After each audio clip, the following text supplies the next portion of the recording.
ഇവിടുന്ന് മെഴുകുതിരി കത്തിച്ച് നടന്നുപോയി പാർട്ടി 9 വയസ്സ് 10 വയസ്സിലൊക്കെ ഇവിടെ നിന്ന് സഖാവ് ജയിച്ചു നടന്നുപോയ മണ്ണാണ്, പ്രവർത്തിച്ച മണ്ണാണ്. എന്താ പ്രശ്നം? ഭരണം നല്ലതാണോ നല്ലതല്ല നമുക്ക് പറയാൻ കഴിയില്ല. ഞാനൊരു വ്യക്തി മാത്രമല്ല, മൊത്തത്തിലുള്ള കേരളത്തിലെ ജനങ്ങളുടെ ഒറ്റയ്ക്കുള്ള അഭിപ്രായം ഒരു ചേഞ്ച് എല്ലാ കാലത്തും നല്ലതാണ്. ഒരിക്കലും നന്നാവൂല. ഒരു ഗ്രൂപ്പിസം തന്നെ നടന്നിട്ട് നാട് കൊളാക്കുള്ളൂ, വേറെ ഒന്നിനും പറ്റില്ല. സ്ഥാനാർത്ഥി നമ്മുടെ നാടിന്റെ വികസനത്തിന് മണ്ണിന്റെ മണമറിഞ്ഞ ആളുകളല്ലേ.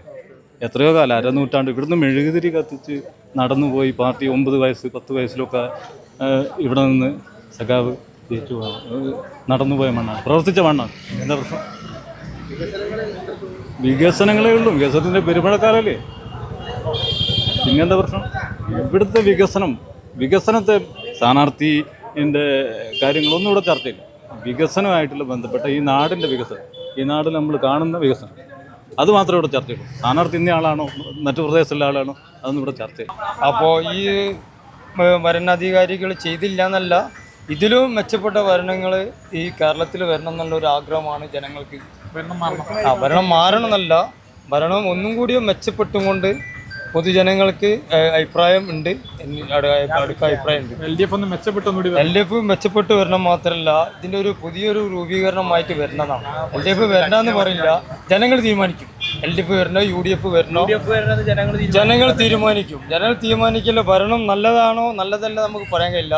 ഞാനൊരു വ്യക്തി മാത്രമല്ല, മൊത്തത്തിലുള്ള കേരളത്തിലെ ജനങ്ങളുടെ ഒറ്റയ്ക്കുള്ള അഭിപ്രായം ഒരു ചേഞ്ച് എല്ലാ കാലത്തും നല്ലതാണ്. ഒരിക്കലും നന്നാവൂല. ഒരു ഗ്രൂപ്പിസം തന്നെ നടന്നിട്ട് നാട് കൊളാക്കുള്ളൂ, വേറെ ഒന്നിനും പറ്റില്ല. UDF തരംഗ ഒരു വർഷത്തിലല്ലേ. ഇവിടെ LDF വികസിച്ച ഇവിടെ കൊണ്ടുവന്ന വികസനം കണ്ടിട്ട് അവർക്ക് വെറി വേണ്ടിയിട്ട് ഒരു പറയുന്നതാണ്. എന്താ റോഡും ഇതൊക്കെ മാറിയത്, ഇത്ര വ്യത്യാസം വന്നിട്ട് ഇവിടെ ഇല്ല. കണ്ണുപൊട്ടന്മാർ പറയില്ല മാറിയില്ല എന്ന്, വെറുതെ പറയാണ് UDF. മൂന്നാമതും യെസ്.